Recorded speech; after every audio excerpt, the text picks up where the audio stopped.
ओम शांति। प्रजापिता ब्रह्मा बाबा की वाणी 2 जून 2022। ये मुरली का सेकंड पार्ट है।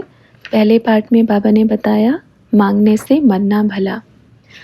सेकंड पार्ट में बाबा बता रहे हैं टेलीफोन का कम से कम यूज़ करें। ब्रह्मा बाबा ने कहा ये छोटा सा टेलीफोन, ये इतना हाथ के जितना भी नहीं होगा।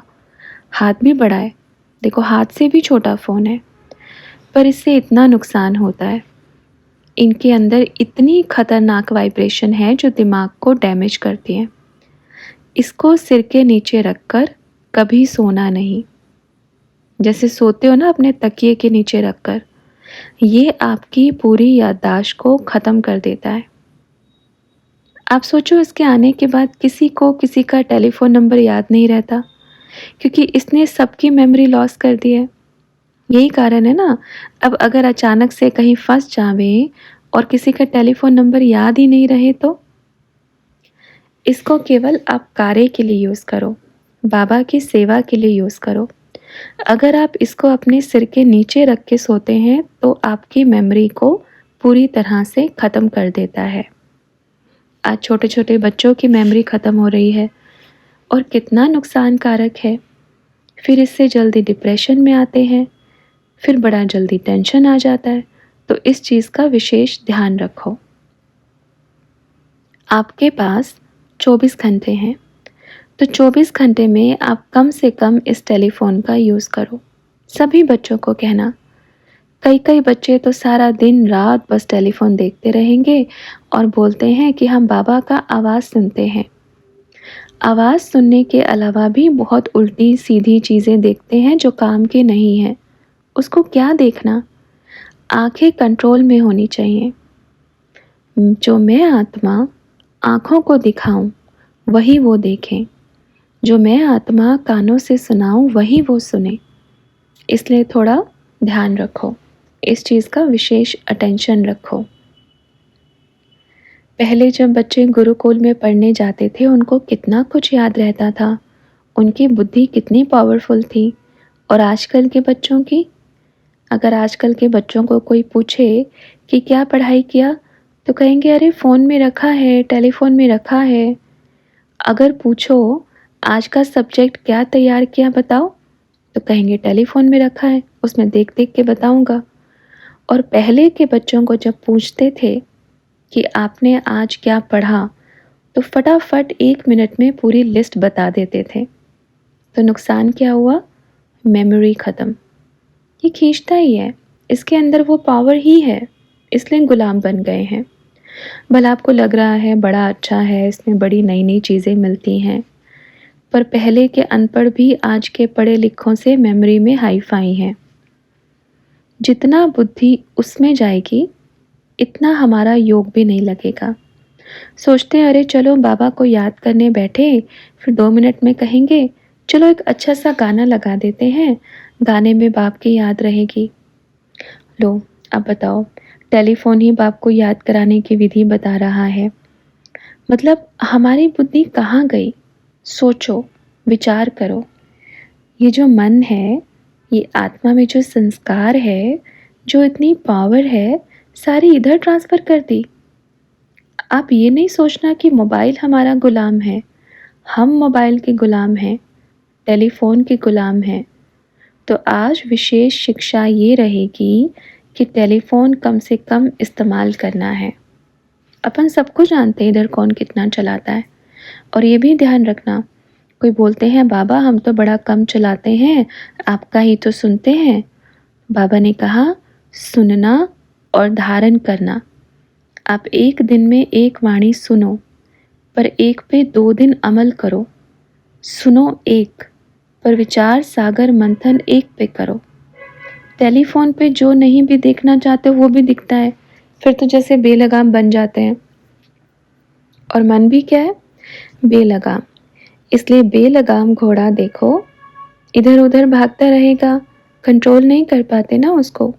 तो हमारा मन भी क्या बन गया?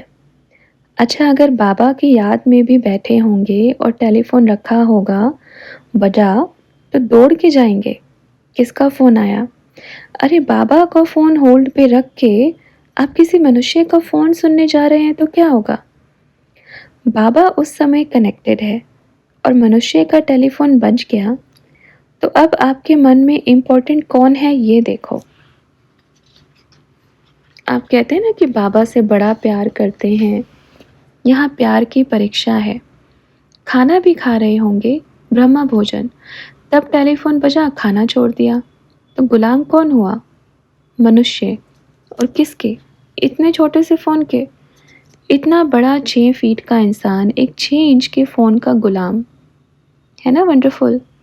और अपने जो बच्चे हैं मिलने वाले, जो ब्राह्मण परिवार है, उनको तो धुनी लगी है, नए नए स्टैंडर्ड फ़ोन हाथ में दिखना चाहिए।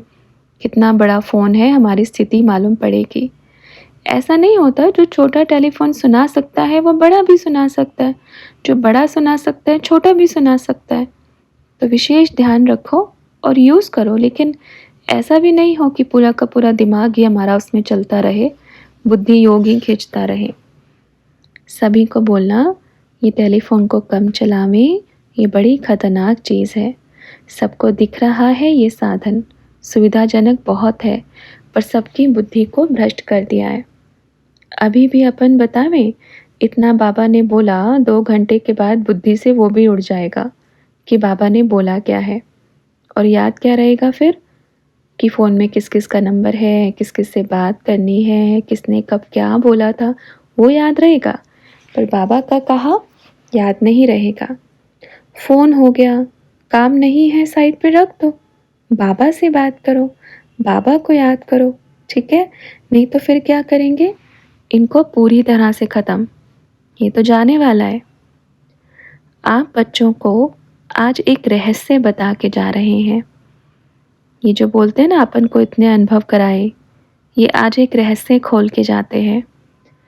अनुभव बाबा कराते हैं, सूक्ष्म वतन के भी कराते हैं, परम धाम के भी कराते हैं। बाबा ये भी अनुभव कराते हैं कि बाबा आपके साथ बैठे हैं, बाबा आपसे प्यार कर रहे हैं।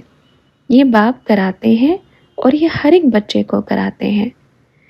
लेकिन उन अनुभवों को किस दिशा में मोड़ना है वो आप बच्चों के ऊपर है। बाबा बोलेंगे बड़े प्यार से, बच्चे आप सेवा करो, अच्छे से रहो, खुश रहो।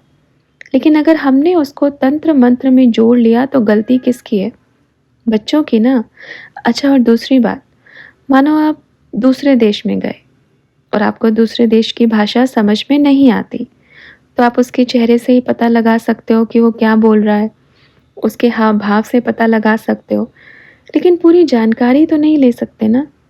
हो सकता है उसके हाव भाव दूसरे हों और आपको दूसरी बात समझ में आई हो। तो इस दुनिया के सभी बच्चे जब सूक्ष्म वतन में आकर के बाप के प्यार का अनुभव करते हैं, तो उनको भी भाषा तो समझ में नहीं आती, तो वो अपनी भाषा में बोलते हैं। बाप की भाषा उनको समझ में नहीं आएगी, क्योंकि अव्यक्त वतन की भाषा अव्यक्त है, अव्यक्त वाणी है, संकल्पों की भाषा है। और जब बाबा संकल्पों की भाषा से बात करते हैं, उसको हर कोई बच्चा कैच नहीं कर पाता, तो फिर वो अपने ही बुद्धि से मिक्स करके, अपना ही गड़बड़ घोटाला करके अपने तरीके से बताता है कि बाबा ने मुझे ये कहा, बाबा ने मुझे ये कहा। अरे आप पहले पूरी भाषा तो सीख लो वतन की कि क्या भाषा है, और आप अपना दिमाग लगा करके फिर बोलते हैं बाबा ने ये कहा, बाबा ये करते हैं, बाबा वो करते हैं, बाबा ने प्यार किया, और आपने आगे क्या रिस्पॉन्स किया सबको कि बाबा ने ये सब कराते हैं, तो फिर आपका पुरुषार्थ कहाँ है बताओ? ठीक है चलो, बाबा आते थे तो आपने क्या किया? कुछ तो किया होगा। बाबा ने क्या करवाया आने के बाद? बाबा आते थे तो अच्छी बात है, आपका कितना तेज पुरुषार्थ होना चाहिए, कितनी मेहनत करनी चाहिए, फिर आपको कितना आगे बढ़ना चाहिए। फिर दुखी क्यों? तंत्र मंत्र के पीछे क्यों? उल्टे कार्य के पीछे क्यों? बाबा अगर आएगा भी तो जीवन बनाने आता है, जीवन को ऐसे ऐसे नहीं करने आता है। अगर बाबा आते हैं तो आपका जीवन बहुत ऊंच वाला बनना चाहिए। अगर बाप ने एक रथ ले लिया तो उस रथ को कोई छू भी नहीं सकता।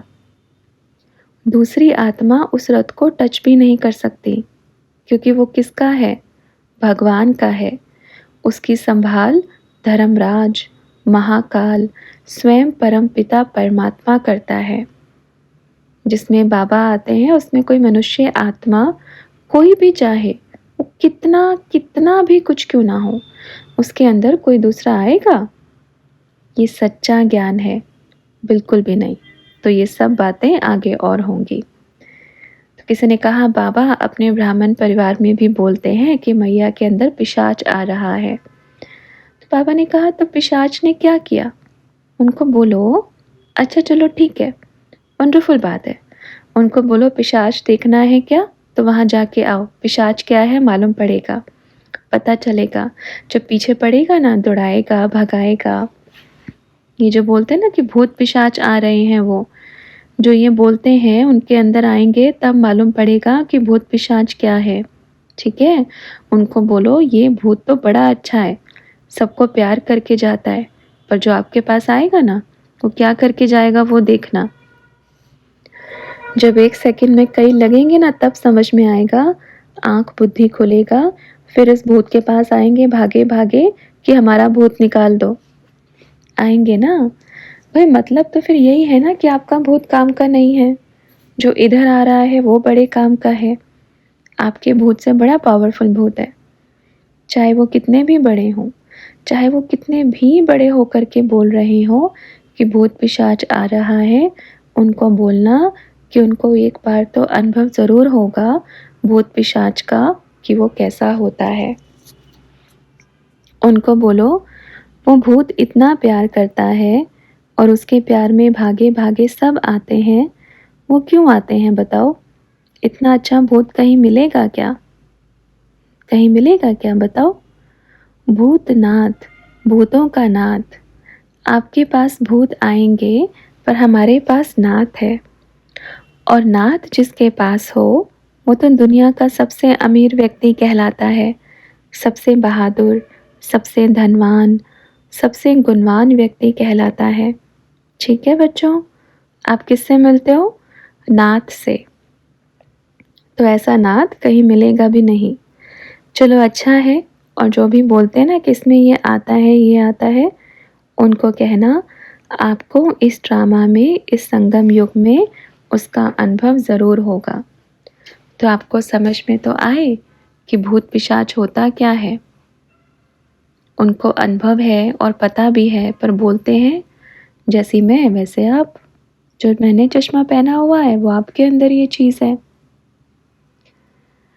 तो बच्चों ने कहा वो अक्षौणी सेना चुन रहे हैं बाबा। तो बाबा ने कहा वो कोई भी सेना चुने पर जीत पांडवों की होती है। कोई भी सेना चुने, कितनी भी बड़ी सेना चुने, पर जीत पांडवों की ही होती है। गीता का ज्ञान कौरव भी सुनेंगे, पांडव भी सुनेंगे। अंतिम समय में दिखाते हैं चारों तरफ सेनाएं होती हैं और बीच में श्री कृष्ण गीता का ज्ञान देता है। इसका मतलब ये है कि सब तरफ बाप का संदेश जाएगा, लेकिन अंतिम समय में, अंतिम जो घड़ी होती है, कुछ बच्चे ही बाप की तरफ होंगे, लेकिन सुनेगा सबको। अभी बाबा बोल रहे हैं ना, जो 33 करोड़ सबको सुनेगा, पर सत्युग में 33 करोड़ नहीं आएंगे ना, वो त्रेता में आएंगे। तो ये चीज़ है। तो सभी याद रखना क्या क्या बोला है, जीवन में धारण करना है, कोशिश करना है 100 में से 100 को संदेश मिले। अगर 100 में से 50 भी आ गए तो भी कल्याण है। और बाबा इसमें आपको 100% नहीं 200% मदद करेगा। बस अपना मन मजबूत, तन मजबूत, संकल्प मजबूत, क्योंकि जहाँ दृढ़ संकल्प है वहीं भगवान निवास करता है। कमज़ोरों के पास तो बाबा भी नहीं आते हैं। जहाँ संकल्प मजबूत है वहाँ बाप विराजमान होते हैं। इसलिए बोलते हैं महावीर के सीने में राम को दिखाया है, क्योंकि दिल में दिलाराम था, तभी महावीर कहलाया, तभी अंगद कहलाया। इसलिए तो दिल चीर के दिखाते हैं कि देखो मेरे राम कहाँ बसते हैं। कुछ भी हो जावे, कितनी भी बड़ी परीक्षा आ जावे, मैं अपने राम को अपने हृदय से कभी नहीं निकालूंगा। ठीक है? ओम शांति। अच्छा बच्चों, ठीक है, ओके, ओम शांति।